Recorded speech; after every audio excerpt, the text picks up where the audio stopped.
Episode 64 of the Back of the Class podcast. I'm Glenn. I'm Ben. And before we start off this week's episode, I'd like to say huge thank you to our sponsors, VIR Electrical, Members First Credit Union, the Balgriffin Inn, Pitside Pizza and Grill, Aurum and Coco's Cakes. And this week we're joined by Ger Jordan. Thanks a lot for coming in. How are you? I'm good, lads, I'm good. Feeling Busy great. At the minute. What's it? Busy at the minute. Busy at the minute, yeah. I'm always busy because obviously I've loads of kids at home, so as you can imagine it's pretty full on. And then other stuff on the side, I have a full-time job. Obviously doing a few of the pranks and other bits and bobs as well. But yeah, full on, life is full at the moment, so yeah, I like being busy.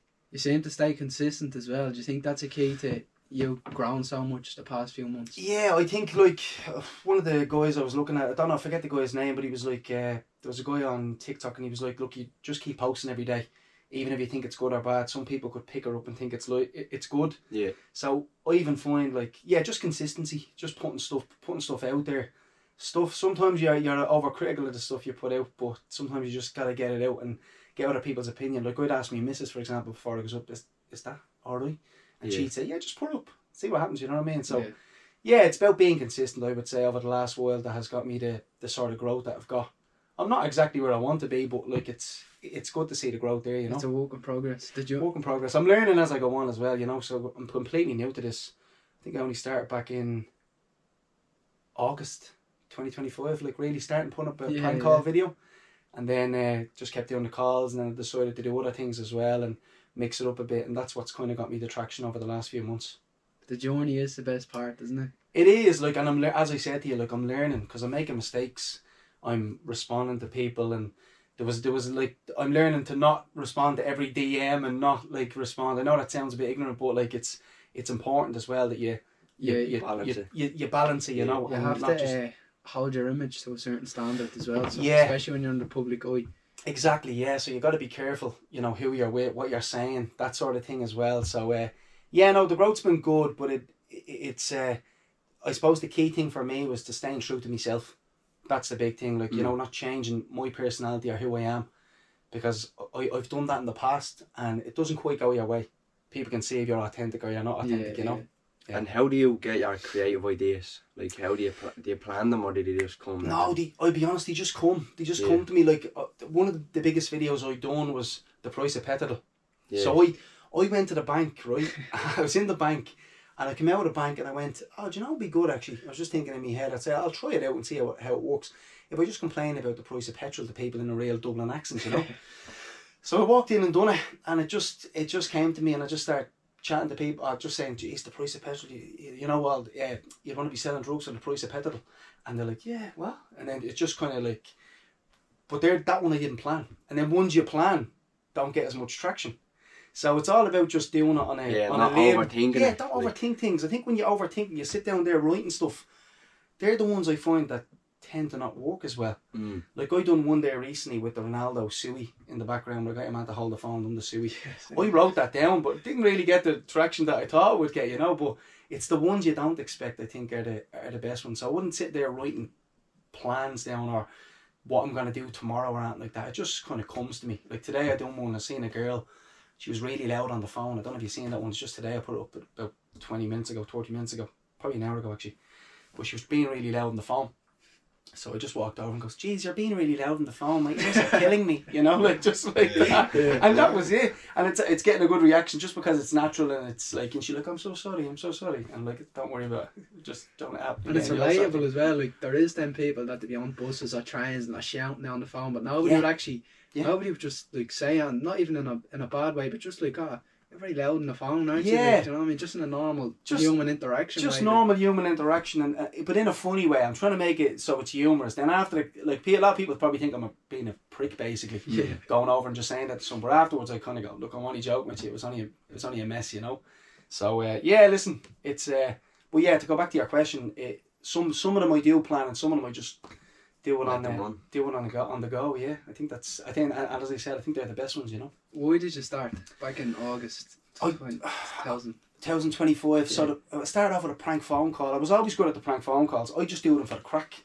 Yeah. Like I'd sit there ringing me dad. There's a really funny one years ago. Me ringing me dad, putting on an Indian accent, pretending to be from Virgin Media, and trying to get his credit card details, and he exploded on the phone, like went ballistic, and I did it to Joanne, my partner's grandmother. She was the first phone call I done, and it was just done it. I got a good reaction, and I actually started only on TikTok doing it, and then I done a second one to her other nanny.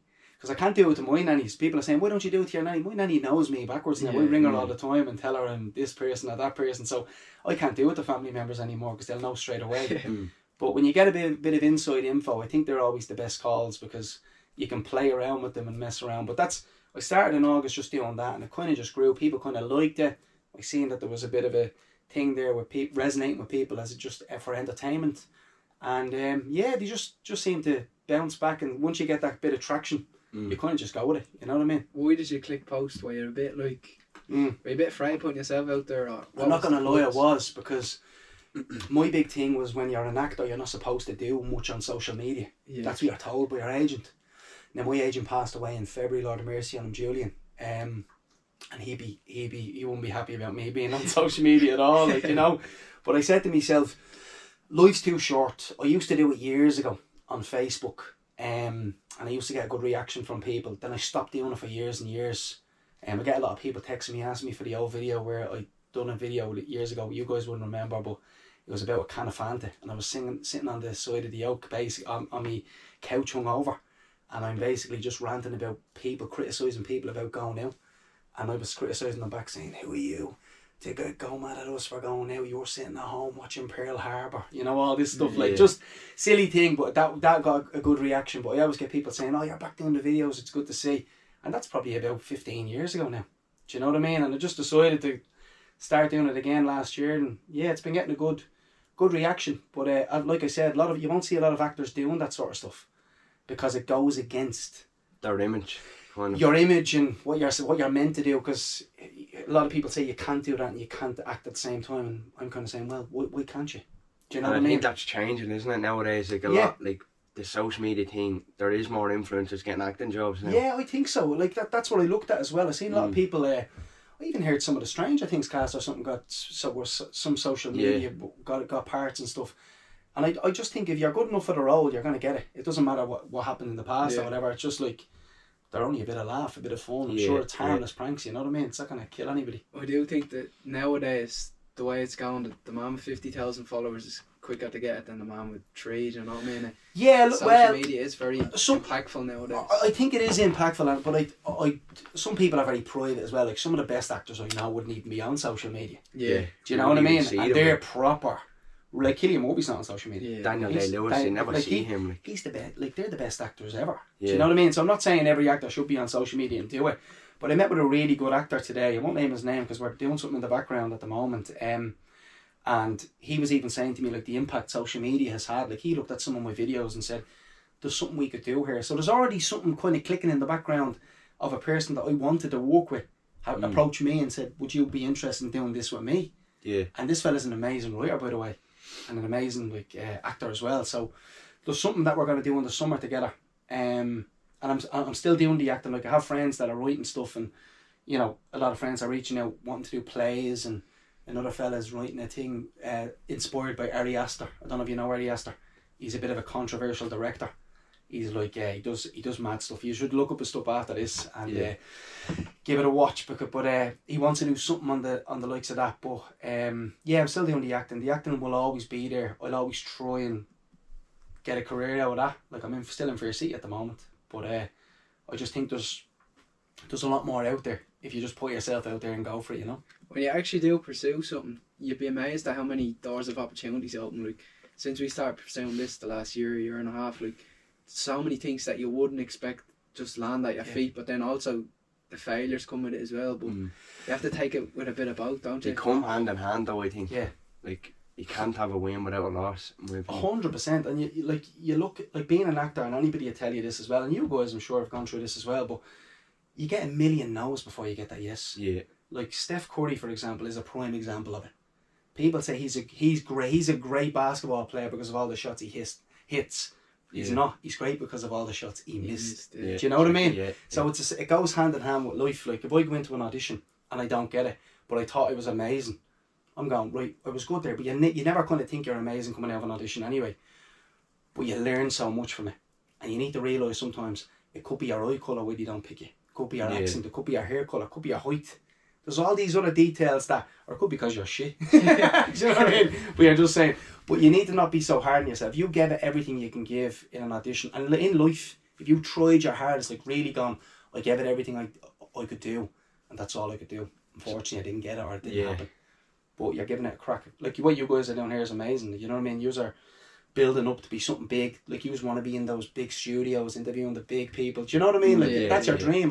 I'm not saying it, but it probably is it? Yeah. That's what you want to be doing. That's the goal, not the dream. That's the goal. Do you know what I mean? But like it's a dream and a goal at the same time. I think your dreams and your goals should align with each other. Yeah. Do you know what I mean? It's a purpose, isn't it? I think having a purpose in life is one of the most important things you can find. 100%. No matter what age you are, once you find that purpose, could be late, could be early, like it's special, isn't it? Doesn't matter what age you are. Like people keep saying to me, like I'm old in myself. Like I've 8 kids at home, and I'm in my mid-30s. But it's never too late to start anything. Do you know what I mean? Like you might look foolish to people at the start, but then when you start doing it and people start to see, oh, actually, the lads are doing all right in the podcast now, aren't they? Or he's doing all right in that now. That's you look foolish at the start always, I think, no matter what you do. Yeah. Until you start getting the Some I always say, you know what I mean? Sorry for cutting across. No, yeah. Some I always say as well is that like someone who is say blown up now or could have 10, 20 million followers now, like they can also fall off when they're 30. And some of the biggest actors don't make it till they're 50. Yeah. So someone could make it at 20, blow up, but then fall off completely and be forgotten about at 20. Yeah, and it happens. Like you look, like I know I always mention, but like even look, you look at Macaulay Culkin, for example. I was gonna say his Home Alone, like he's a prime example of it. But I guarantee if he had stuck at the acting, and that's what he wanted to do, I just think he was too exposed too early. Yeah. It's like Michael Jackson as well. Went off the rocker really during his career as well. Whether you like or not, he was a talented bloke. He was unbelievable, but he was off the fucking rocker. Do you know what I mean? And that's due to, I think, not getting much. I just think everybody has a journey and a path. You know what I mean?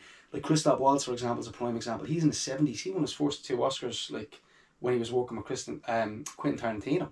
Do you know what I mean? So it's never too late to start, and it's never too late to get recognised, and you just got to keep going. I'm a firm believer that when you get knocked down, you just keep going. Keep getting back up. You know what I mean? You're like with some motivation over there. I actually seen a video of yours. It would have been about 2 days ago or yesterday when you posted a bit in the car, the little speech, and it really hit home. Like that was unbelievable, especially coming from yourself, where like all your page would sort of be funny, but then you can also get serious as well. Yeah, I just think in life there's so many people that will knock you down and try and drag you back down when you're on the way up, or when you believe you're going somewhere. There's always negative comments. You guys probably get it as well. Do you know what I mean? And people think you don't see them. You do see them. You see them all. Do you know what I mean? Whether you like it or not, you can try and ignore them, but sometimes you can't. And you kind of need to use them as motivation as opposed to feeling down and depressed over it. Because if you start overthinking stuff, like even on the Fair City side of things as well, like you get people saying like, oh, he's a crap actor, or he's shit, or you know what I mean? Like, or your appearance, or it could be anything. And I do find this, and I always say this, it's never teenagers. It's always people in the 30s, 40s and 50s with the criticism. Yeah. Do you know what I mean? Like, and that's what I'm saying. Like we're teaching kids about online bullying, harassment and all this stuff, but it's actually adults that probably need the education. Because some of the stuff they say is horrendous. No, it doesn't bother me. Yeah. I swear to God, it doesn't bother me in the slightest. But I know people it does bother. Yeah. Do you know what I mean? It's 50 Cent always says is that with 5 comes 5. He always says so. Like 5 people will love you, 5 people will hate you. Yeah. Like it's like the winning and losing. Like it comes. So he always says focus on the 5 that love you and do it for them. Exactly. And I think is key to moving Even forward. If there's only 2 people that support you in your life, whether it's your ma, your dad, your kids, whatever, do it for them. You're right. That's a great way of thinking. Sure, Spade. Glenn always tells me Spade only had 1 or 2 viewers for a year straight. Like that's very hard to do. He said that's the only reason he kept going for that 1 viewer. Yeah. And then it all clicked from, because he stayed consistent. But you just don't know who's watching. That's another thing as well. You don't know who's watching. Like, I looked at a stat there recently on me Instagram, and I was like, 66% of your followers like this or something. So there's another, what, 30 odd percent that are outside that you don't know who they are, what they're doing. They could be out anywhere. Do you know what I mean? They could be anywhere. So you also need to do it for the people that don't follow you but they're still watching. Yeah, yeah. Because they're probably looking at your journey to see how you're getting on and progressing. So that's why being consistent is very important. No matter what you're doing. You're still throwing stuff up and, oh, he's still knocking about your man. Do you know what I mean? Or them lads are still knocking about. Just keep doing it consistently and see what happens. So what do you think? What do you think makes you the way you are? You seem to be very driven and positive and. Yeah, do you know what? I if you ask anybody, I was never sort of driven back in the day. Like, I used to play football. I used to go missing. People used to call me a summer player. So I used to be there in the summer for all the training and go missing in the winter on the gargle or whatever. But I just think something switches in you when you mature, when you reach a certain age. Like, my mature levels, you guys could end up being really mature in your 20s, right? Yeah. Or right now you could be really mature. Yeah. It took me a good while to kind of sort out my life and get to where I wanted to be. And I'm nowhere near where I want to be. I want to be in a... My dream would be in a series or a movie. That's my big dream and goal. Or to be like one of the lead roles in the Abbey Theatre or something like that. You know what I mean? Just that's my dream. Like, and I always say, people always say, like, you know, Fair City, this and that. But Fair City genuinely to me was like... That was a big deal for me. When I got that role, I was jumping up and down. I was delighted. Because it was the first proper real role that I got. So it was always like... Me reaching there was a massive deal. Because I thought it was gone. Because I gave up acting for 10 years. Do you know what I mean? Because I had to work. I had to work for the kids, for my partner, for a home. So that was always important, to put food on the table and make sure that they were looked after. But now I'm in a position where they're looked after. I know what I'm doing. I can balance things out a little bit better. But yeah, you just got to keep cracking away. Keep doing it, yeah. Do you think your family gave you a purpose? Like, your kids gave you a purpose when they came into your life? 100%. Like, even like before I met Joanne, like I was heavy on the gargle, heavy on the drink, doing lots of stupid things. And I think when she came into my life, and then when I settled down, when we had our first child, that was when it was kind of like reality hit me, and I kind of went, I need to get my act together. Yeah. And I was 25 only when that happened, so it took a long time for me to kind of cop on to life. Yeah. And I know people say 25 is still young. To me, that was kind of an older age for me. Yeah. Because of, you know, I had friends that were in the process, some friends that were in the process of buying houses at the time and getting engaged and doing all this stuff. So it was important to me to settle down at that age, because I just, something in my head was like, right, you've met the right girl. You need to settle down with her now and just get on with life. And getting on with life for me was having a steady job, steady income, and all that stuff that came with it. Yeah. And then Julian, Lord of Mercy, I mean, he never gave up on me. Kind of like every couple of years or so, he'd email me or he'd drop me a message on WhatsApp and he'd say, we got to get you back in the game. Come on, there's roles out there for you and all. And I was like, I don't know about that. And then he kept at me. I was doing audition after audition, getting rejected everywhere. Like, that's what I mean in acting. Like, you literally get slapped in the face all the time. Yeah. Roles I went for, like some really big roles. I got into like one of the London directors, casting directors, Nina Gold. I was in front of those guys as well for a big role, and I didn't get it, and I was kicking myself down. He was like, look, there's something else out there for us, but it's coming. And then luckily Fair City landed, and then we were delighted. Like, that was the first break we got, you know. Something I was going to say to you is, see when you're going in for them auditions, like in front of the directors, were you nervous going in? 100%. Yeah, petrified. I always say to Ben, I went for an audition and it was about 150 kids or whatever. Yeah. And it was for a movie called Kiki. It's doing well at the minute, like very well. And Naomi Sheridan directed that, Jim Sheridan's daughter. Oh, brilliant, yeah. So obviously my brother was saying to me going in, like, this thing, Naomi Sheridan, like, this is a big deal or whatever he was saying. But he was like, I don't know who she is, like I was saying. I was only 12 or something at the time. So I just didn't care if I got it or not. And something I'm really big into now, I ended up getting the role, and something I'm big into is like the law of detachment. Yeah. Like, not caring about if you get it or not, because I think that helped me with my nerves. I didn't go in nervous, it was just myself. Like, 100%. That's what I was going to say. Is that something you think you've learned over the years? Yeah, like to be honest with you, when you go into an audition or when you do an audition, now a lot of the auditions now are done through video. Yeah. Because COVID has learned people that you don't really need to go in. They can see it on the camera and they can do different angles. And I think actors are more intelligent now. They can look at different angles and edit things themselves. But yeah, you got to forget about it. The minute you send it, just forget about it. That's what I'm teaching. I have a kids' school, drama academy at the moment as well. We're not back yet, but one of the things I've done for them is got them an agent, which is very hard to do. And they have that now. Got their headshots done. And I got that all done for them for free. Do you know what I mean? Because we're from a Dublin 8 area. I'm not saying there's not a lot of kids. I'm not saying the parents can't afford it, but it's a big help to the kids that, you know, they can have that.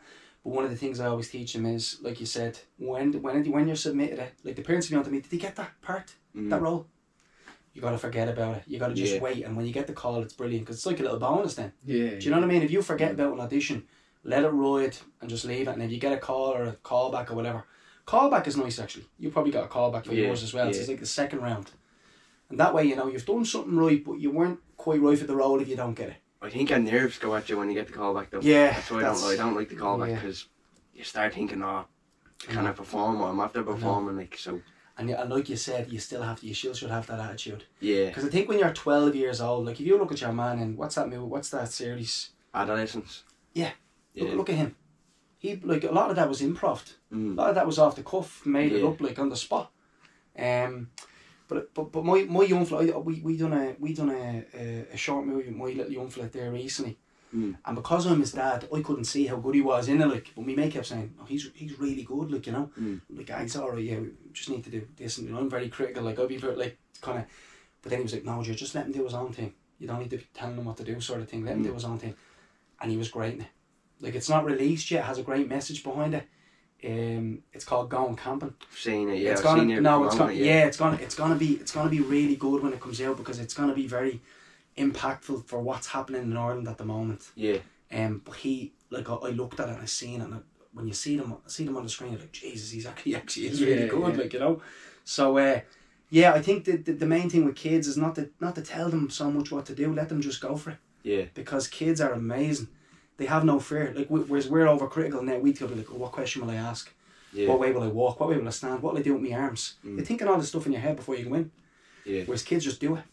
And let them do it because it's natural. That's I was actually deep in thought about something like that the other day. I was seeing a TikTok and it was like, babies tend to fall down 250 times before they walk. I was thinking to myself, imagine them babies grew maturity, they grew a self-conscience, they grew like a sort of mind, and they were looking at, oh, my ma's is looking at me, I'm after falling over again, my dad's looking at me, I'm falling over again. They'd probably never walk in their lives. Never walk, they'd be slugs. Yeah, they'd be walking around the whole life. But you're right, yeah. You can't, like, kids, because they've no sense of what's around them. We're born to think, oh, cover your face, or, you know, if you have a black eye, cover your face, or if you do this, if you fall, you should be embarrassed.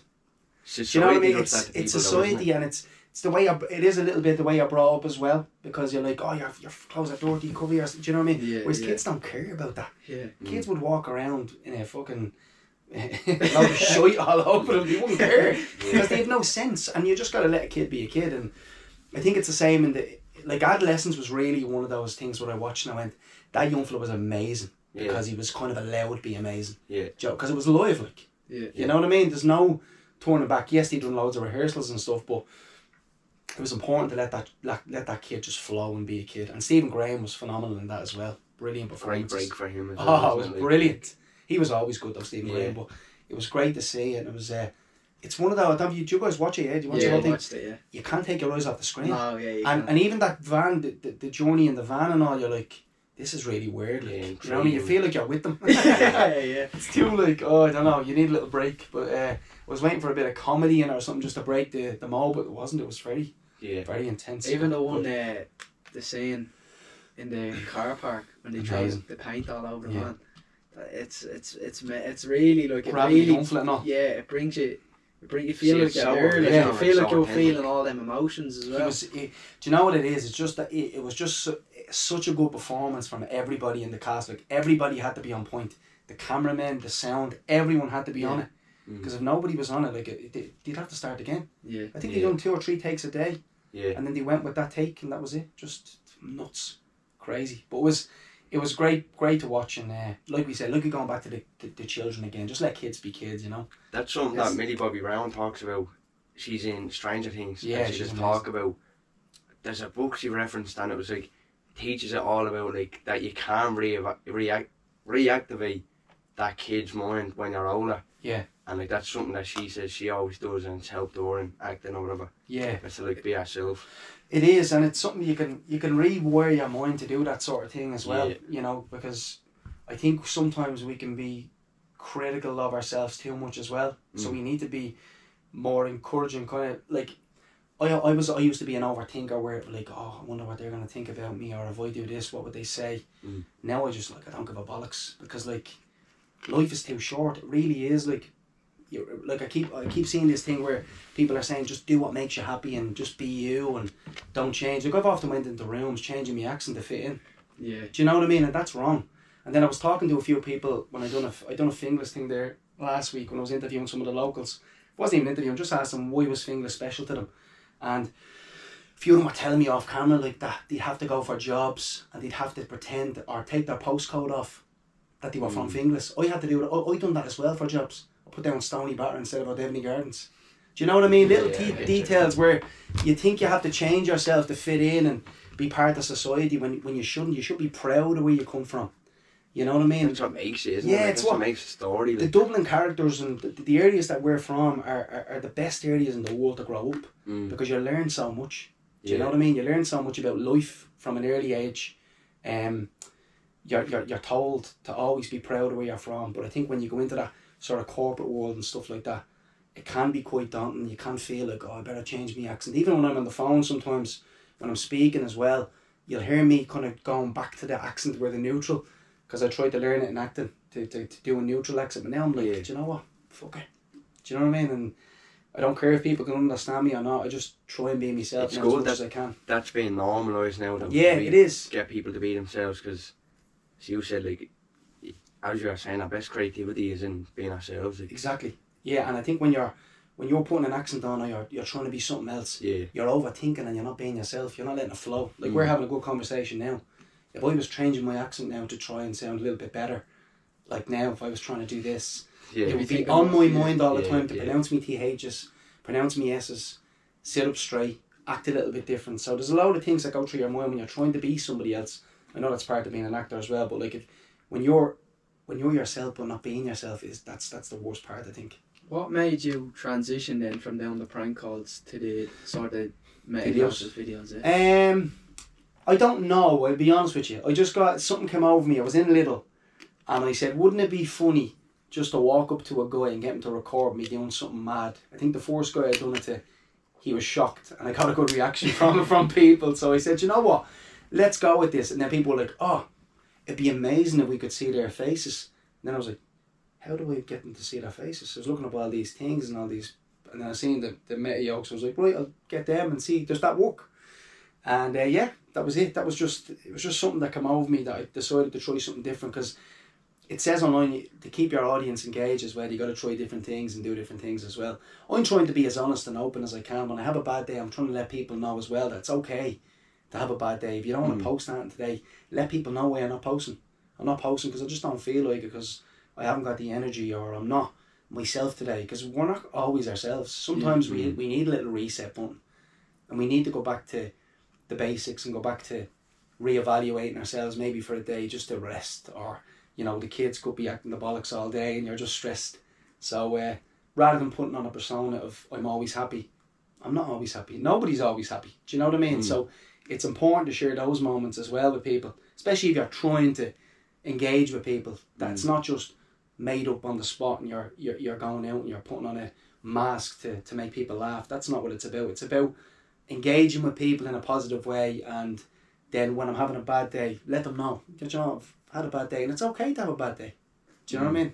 What do you think separates the videos that do well to the videos that don't? Authenticity. I think people know when it's fake and when it's real. Do you get what I'm saying? Yeah. Like you said, the scripted stuff works to a certain extent. Like I'm going to be doing something scripted hopefully in the summer, but it's going to relate to people because we're going to keep bits that are real and raw to the audience that I've sort of gone to, like the audience that I'm resonating with. So that's important as well, to not. So it's like going back to the thing about being yourself. So I think when it's authentic and it's new and it's it's you and you're having a laugh. Like I used to do these weird things, like my missus will tell you, so I just love getting her reaction when I'm winding her up. So I done a thing a few years ago when I was lying in the middle of Penny's with the kids, right? And I was pretending to have a meltdown on the floor. And she's just looking at me going, what is going on here? But I just wanted to see her face and her reaction to it. So that was just stuff like that. So that stuff that you see is me being me. It's just I'm recording it now. Do you know what I mean? Yeah.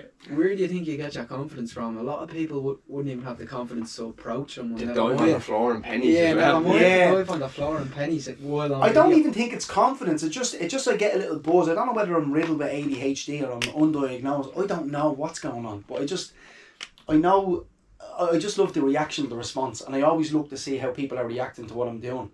So if I'm doing it to someone, I'm not doing it to the audience that are watching at home. I'm doing it to the person's face and I want to see what they look like. And I'm just going, what the fuck? You know what I mean? So that's what gives me a little kick and a little buzz. But obviously people like it, so I just keep doing it. And it wouldn't be confidence. It's like going back to what we said a minute ago about not caring what people think. Do you know what I mean? We're not on this planet for a long time. We're here for 100 years and we're gone. If even 100 years. Yeah. And we're gone. So that's my mindset now, is like, just go for it. Just stop caring what people think. Stop listening to the comments, looking at the comments being negative. Look at the ones that are positive, and look at the ones, like you said, resonating with that audience that's following you but being positive and coming with you on that journey, you know? Yeah. How important do you think your mindset is to everything that you're doing? Very important. You gotta have a strong mindset, especially like even in the acting world. I go back to, if you're not made for being told no and rejected a million times, and I kind of look at that in life in a way, like when you go for your dream job and you don't get it, that's heartbreaking. That's heartbreaking because you really wanted that job, you really wanted that paycheck, but you can't kick yourself down. You can't kick yourself when you're down. Just get back up and just keep going. Just keep going. Every single rejection that you get, life is full of rejections.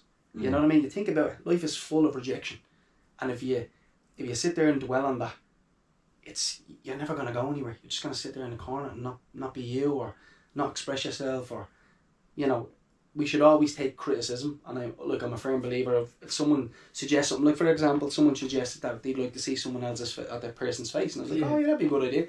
That's good criticism, positive criticism, and you take it on, you do it. So people have given me some ideas for some of my skits as well. Like people come in the comments and go, oh, you should try this, you should try do this, and they'd send it to me and go, you'd be good at this. And I've done some of the stuff. So it's like, listen to the positive comments, block out the noise, and continue on your journey, and just don't let anybody drag you down.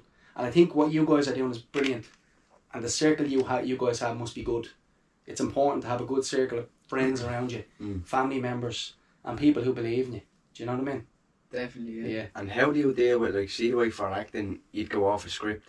How do you balance that then for your videos? You're not going off a script.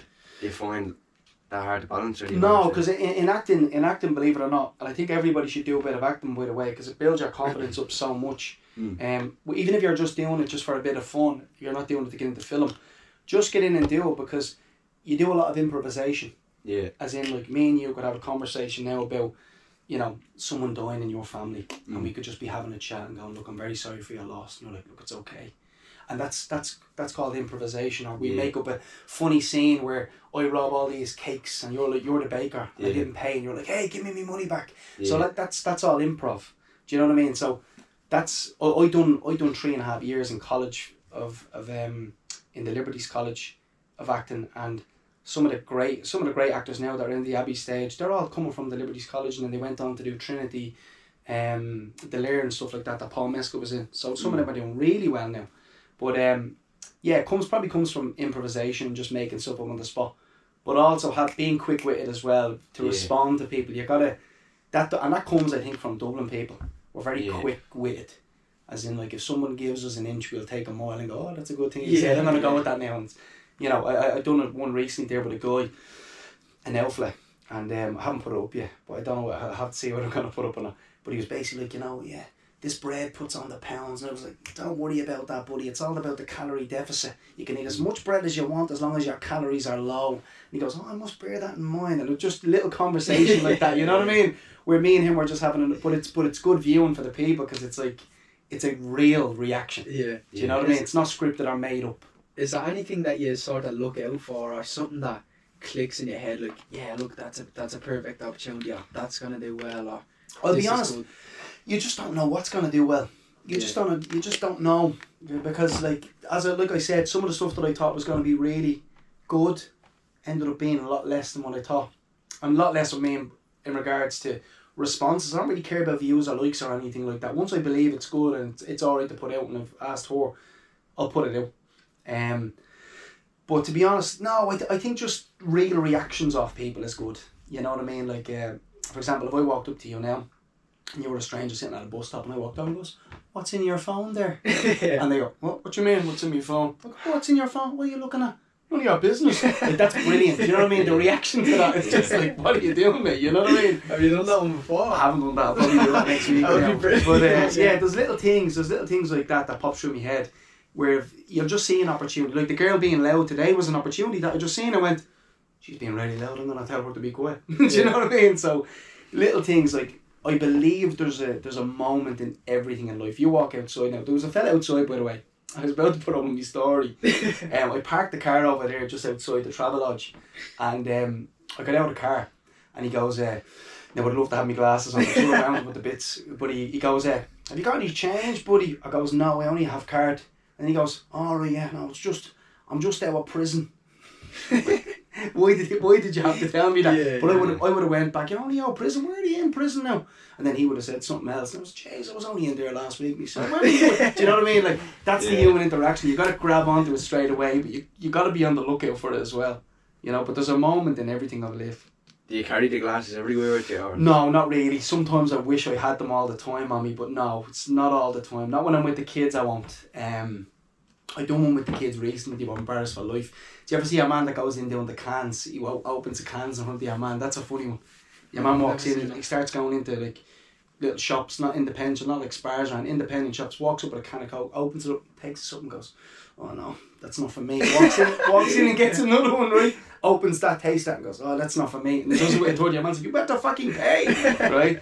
So I done that with the kids recently, and your man's response was actually heartbreaking because he just went, "Okay, no more for that, just pay for this." And I goes, "Well, I'm only messing with you, buddy." Do you know what I mean? Because I didn't get the response I wanted, I won't put it up. But there's little things like that, you know. Is there certain times around that you'd post? No, there's not. Like, if I feel like I'm gonna post, like, sometimes she says to me, "You should post it now and you might get a good reaction now at this time." But no, I don't think the posting time is important. I actually think just if it's good, it's good. If it's bad, it's bad. Like, and it's not bad.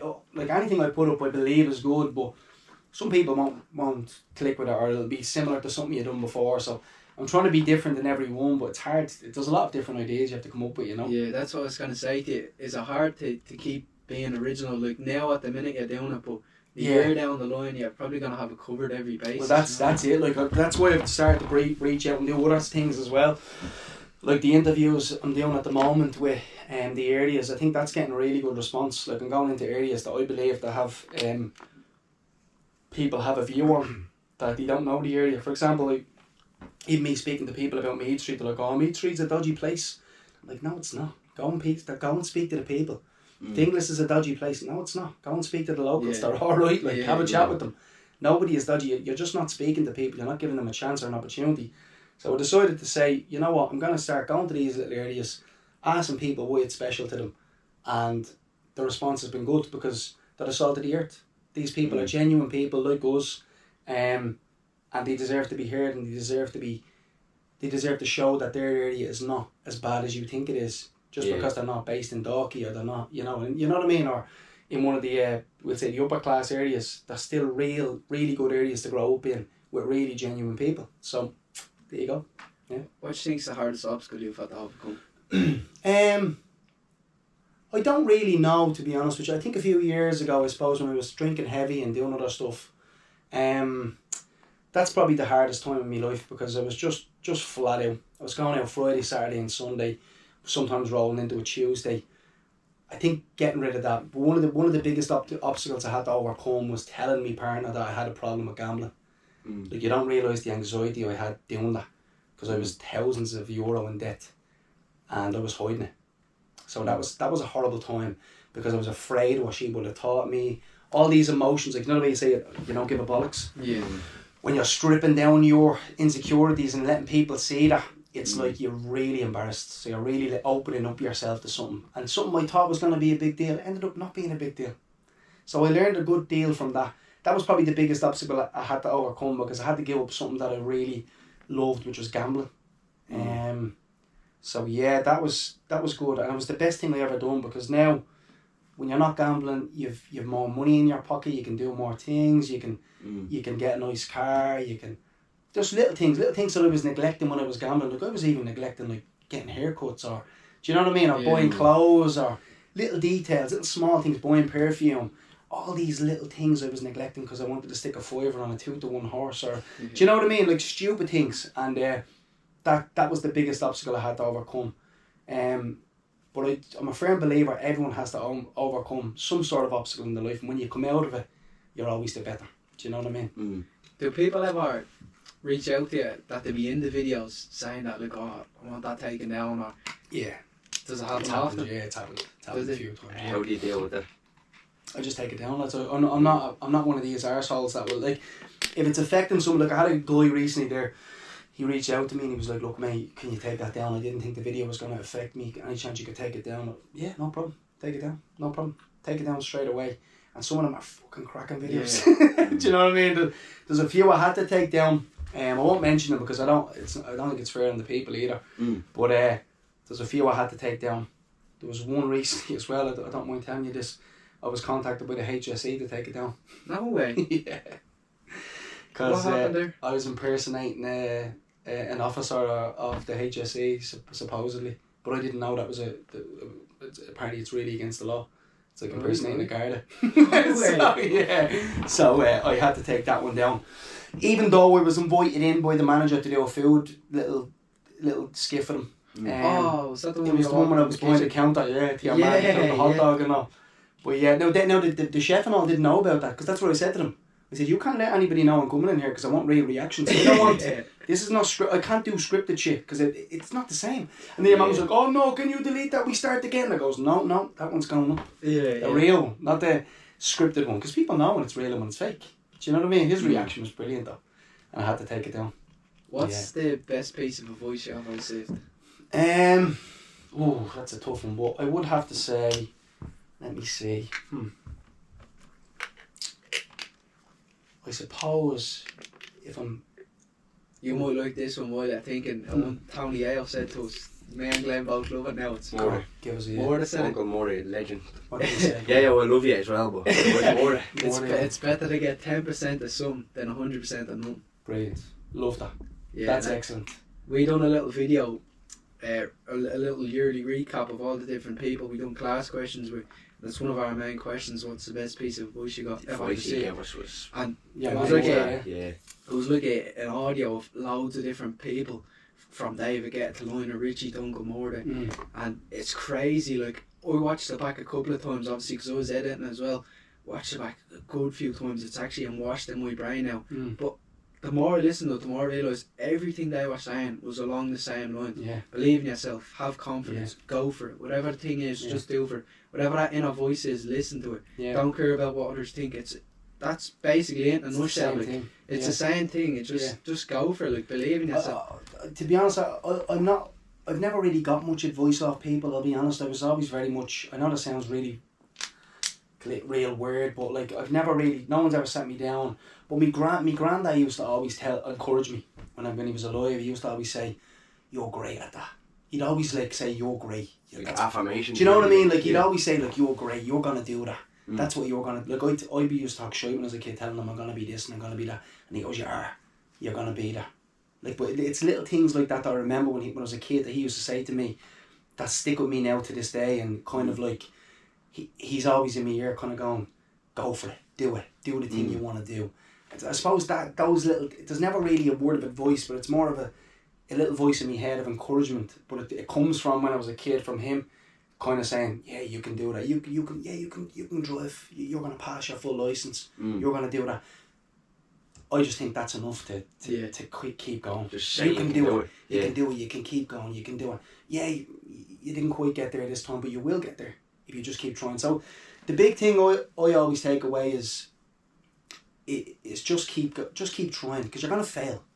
Life is full of failures, as you know. We're gonna keep failing and failing and failing until we get it right, and then when we get it right, everyone's on your side. But when you're failing, nobody's there. Yeah, something Roddy said was fail forward. Yeah, that's something I take with me. That's from brilliant. Him. It's like, yeah, that's brilliant.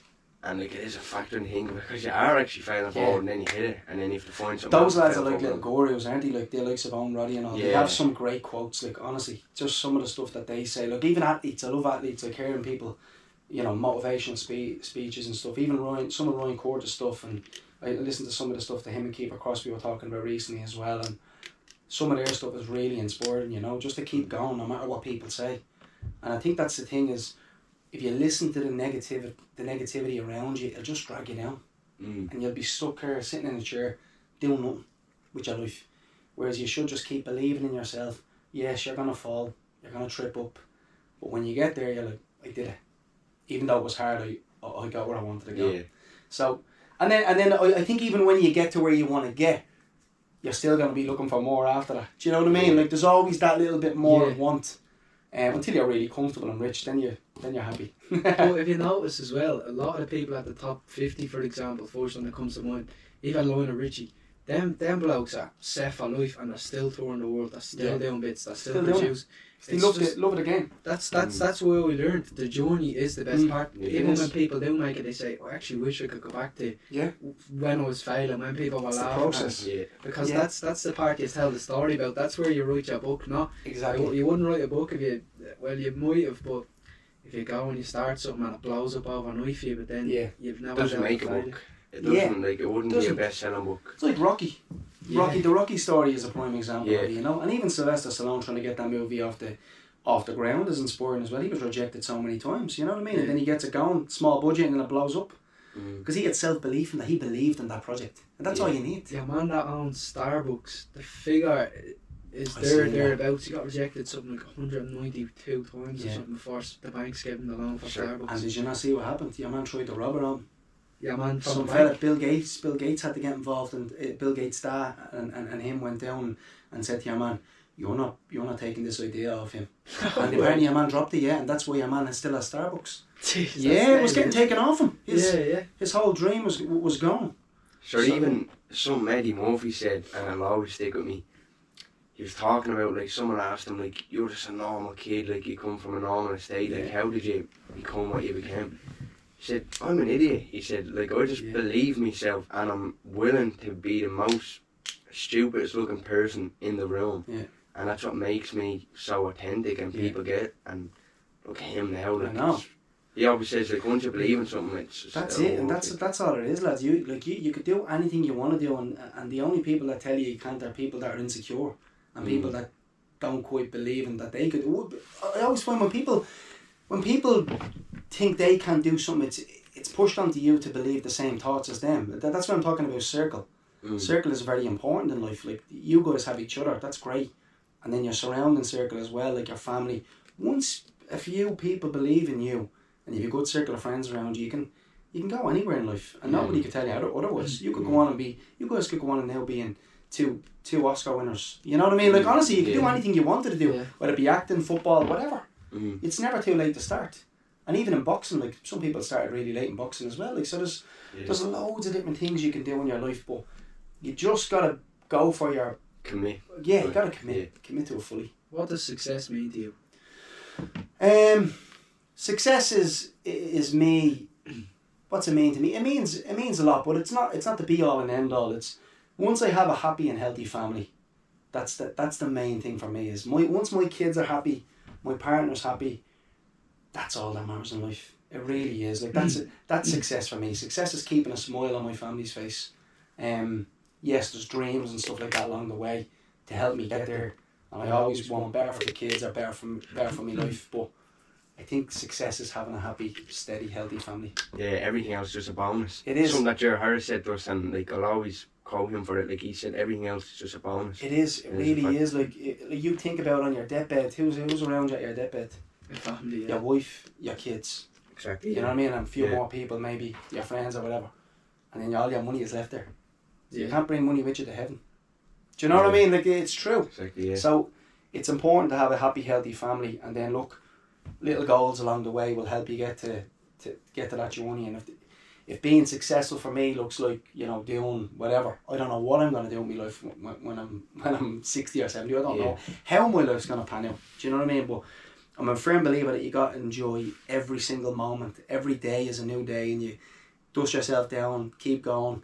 Even if you don't know what you're doing, just keep doing something that makes you happy.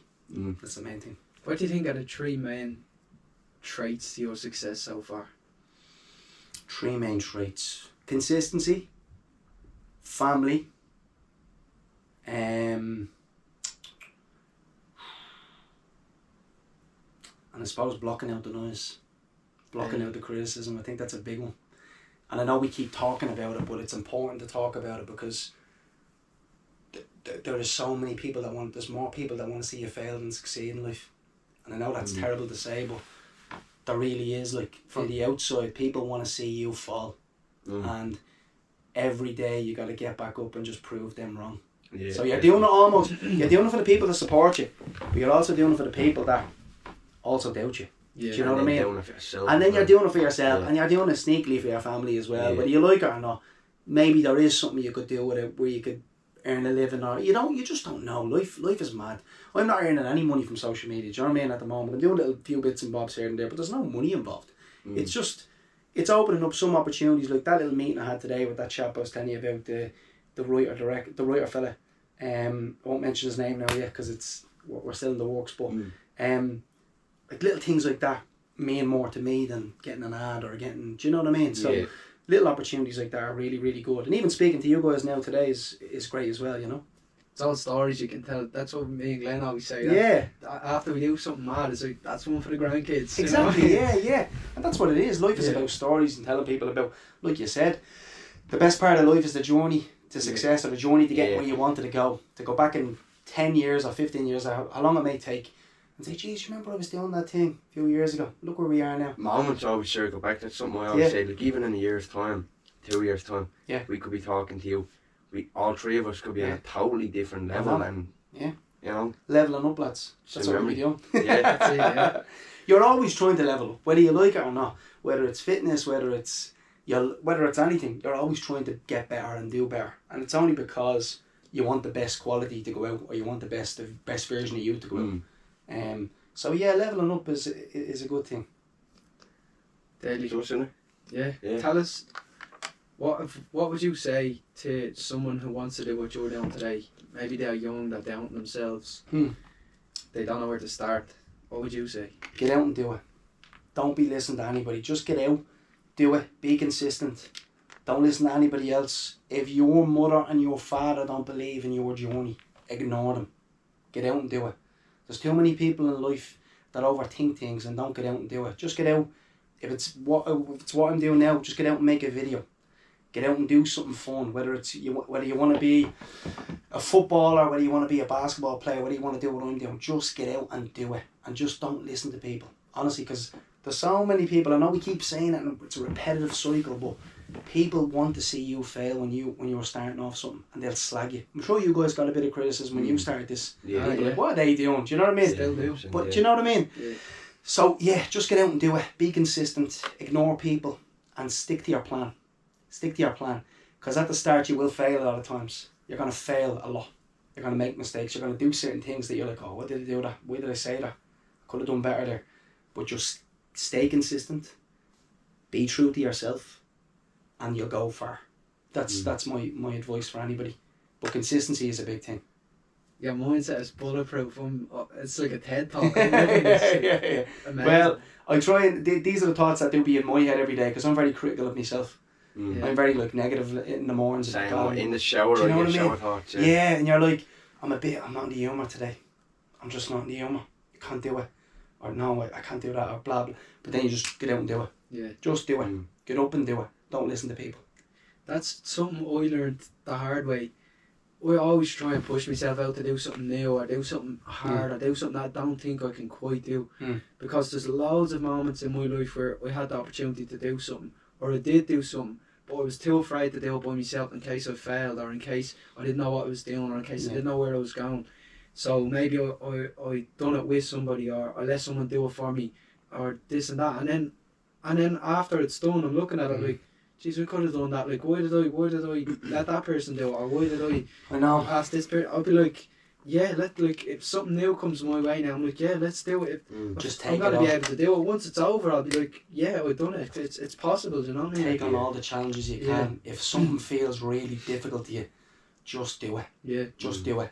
One of the biggest things you probably haven't seen, you probably didn't see, like I done that Dolphin Furniture ad there recently, and they kind of gave me free range to do what I want. But when I was there, I was like, what the fuck? I don't know what to do here.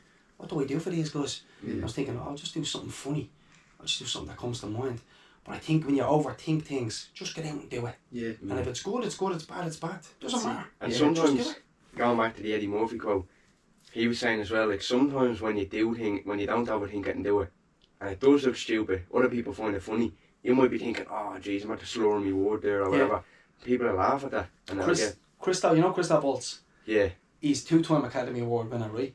He said something recently. He said some of his best performances on the stage where he was like, I'm brilliant, I'm so successful, that was amazing, ended up getting no claps at the end of a performance. And the times when he come off stage, he was like, I was fucking shite there, I was terrible. They ended up being the best performance and getting standing ovations. So that's what I mean about the mind. Sometimes the mind can try to play tricks on you and make you think you done something really bad, but it ends up being really good. Do you know what I mean? So don't be overcritical of yourself no matter what. It really is important. Is there anything you wish we had have asked you, or something you think we can improve going into the next episode? No, I think yous are great, lads. I think the questions you're asking are spot on. They're really good. Like I know you're probably looking for something, but no, I felt really comfortable in myself sitting here. So I think keep doing what you're doing. Thank you. Thank you. Keep doing Thanks, what you're doing. And where can you find it on social media? You can find me Ger Jordan on Instagram, Ger Jordan on Facebook. I don't know why I have about 20 different names. And the Jordans 90 on TikTok, or if you just type in Ger Jordan, it'll pop up on TikTok as well. Perfect. Yeah, Just thank you. episode 64 wrapped up.